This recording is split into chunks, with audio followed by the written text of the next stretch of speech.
날아가고 떨어지고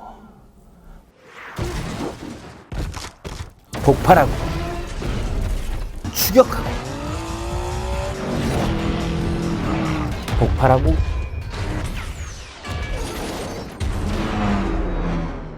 또 추격하고 총을 쏴대고 또 폭발하고 정의는 반드시 승리합니다.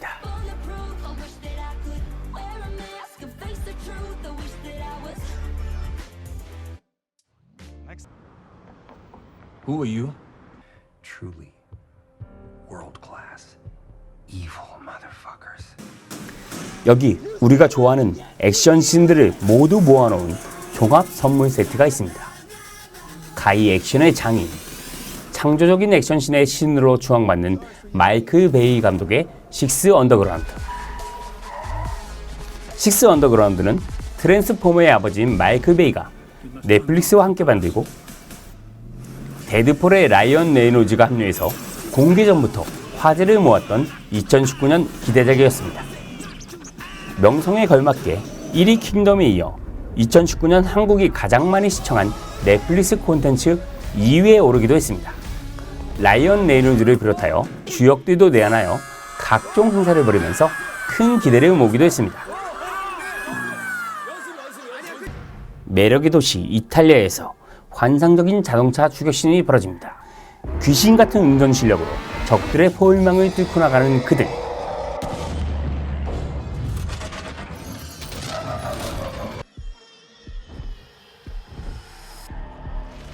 CIA도 아니고 007도 아니고 어디에도 속하지 않는 실력자 용병 6명.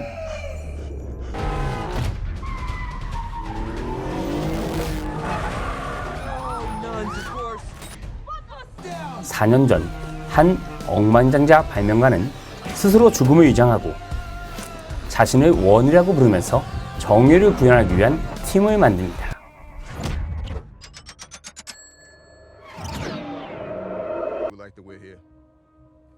원과 마찬가지로 팀원이 되기 위한 조건은 세상에서는 죽은 것으로 위장하고 신원을 숨길 것.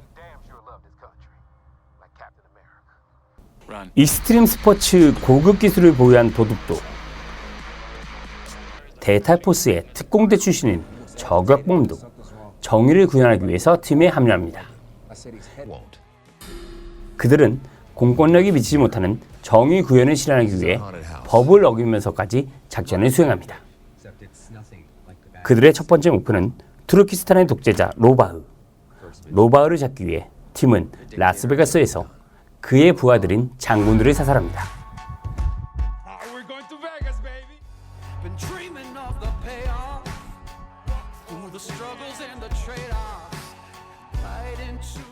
그리고 그의 동생인 무라트를 구출하기 위해 홍콩으로 날아가죠.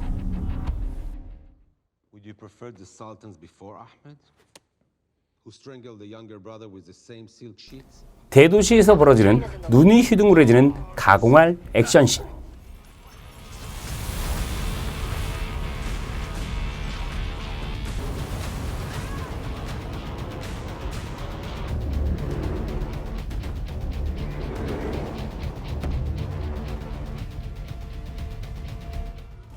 그리고 팀은 마지막으로 로바흐를 잡기 위해 그의 개인 요트로 진입합니다.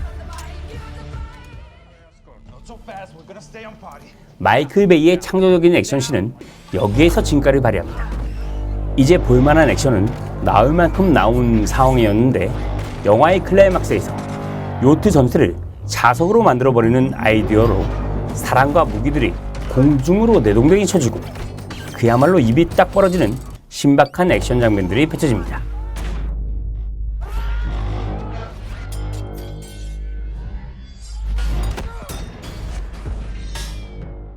세련되고 화려하고 창조적인 액션씬. 헐리우드 블록버스터 못지않은 천문학적인 제작비. 스파이더맨 파프롬 홈의 제작비가 1억 6천만 달러였는데요. 이 식스 언더그라운드의 제작비도 1억 5천만 달러. 우리나라 돈으로 무려 1,700억을 쏟아부었습니다. 그러나 이렇게 화려한 액션과 라이언 레이놀즈라는 핫한 배우가 주연이었음에도 불구하고 이 영화는 시청자들의 마음을 사로잡지 못했습니다.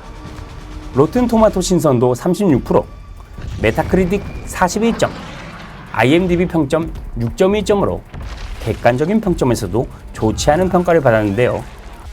그 이유를 저는 3가지 정도로 분석해 보았습니다. 첫 번째, 영화를 보지 않아도 누구나 예상할 수 있는 마이클 베이 감독의 치명적인 약점, 바로 형편없는 이야기 전개, 몰입되지 않는 각본입니다. 마지막 트랜스포머, 최후의 기사를 보는 내내 하품이 나오게 했던 것처럼 죽음을 위장한 요원들의 고스트라는 배경만 신박하고 정의를 구현하기 위해 법을 위반하면서까지 모두 죽여버리겠다는 일직선 스토리는 분명히 화려한 액션이 가득한 영화임에도 불구하고 이상하게 지루합니다. 우리의 눈은 화려한 뮤직비디오를 보고 있지만 2시간 내내 펼쳐지는 자극적인 화면들은 후반으로 갈수록 점점 무뎌지고 말았습니다.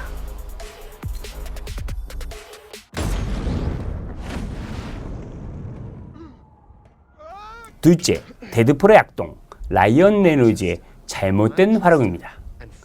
이미 우리는 데드풀에서 라이언 레놀즈가 얼마나 차이진 액션 배우인지 잘 알고 있습니다. 19금 개그도 서슴지 않으며 악당과 싸우는 캐릭터가 E6 언더그라운드의 억망장자이면서 정의에 미쳐있는 원의 역할과 너무나도 겹쳐 보입니다.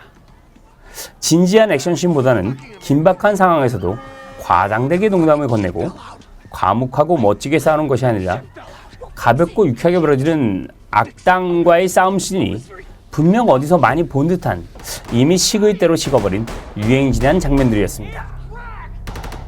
세 번째, 이 일직선 각본과 라이언 레이놀즈의 캐릭터에서 알 수 있듯이 대재앙으로 다가온 한 개도 매력적이지 않은 평이하고 평범하고 뻔한 1차원적 캐릭터 배분이 되겠습니다.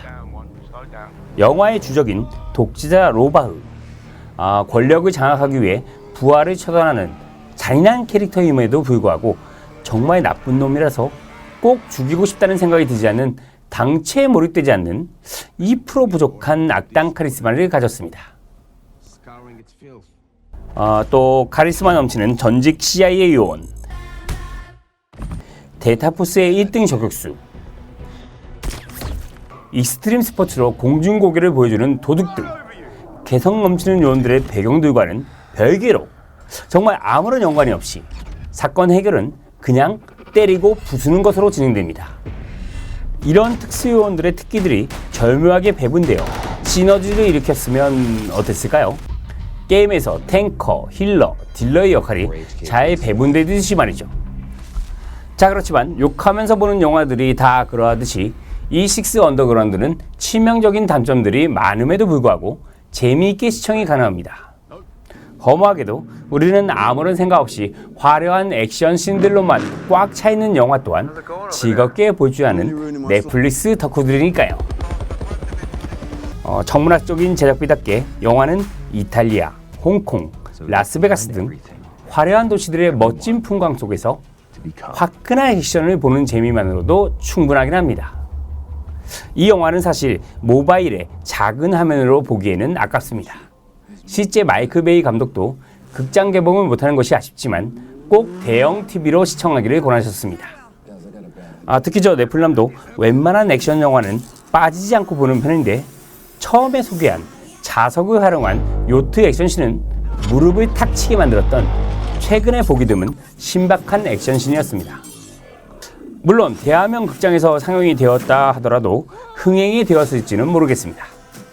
예고편에서 보여주었던 유령 요원들의 미스터리한 활약 따위는 1도 없지만 마음을 비우고 기대를 하지 않고 큰 TV에 넷플릭스를 연결해서 팝콘을 먹으면서 시청한다면 당신의 휴일이 매우 즐거울 것이라고 생각됩니다. 액션의 거장 마이클 베이, 트랜스포머도 끝나고 6 언더그라운드도 싱겁게 지나갔지만 다음에는 더 신박하고 창조적인 액션으로 우리의 눈과 귀를 즐겁게 해주시리라고 기대하고 있습니다. 구독과 좋아요는 네플람에게 좋은 영양식입니다. 안녕. They can be made not to.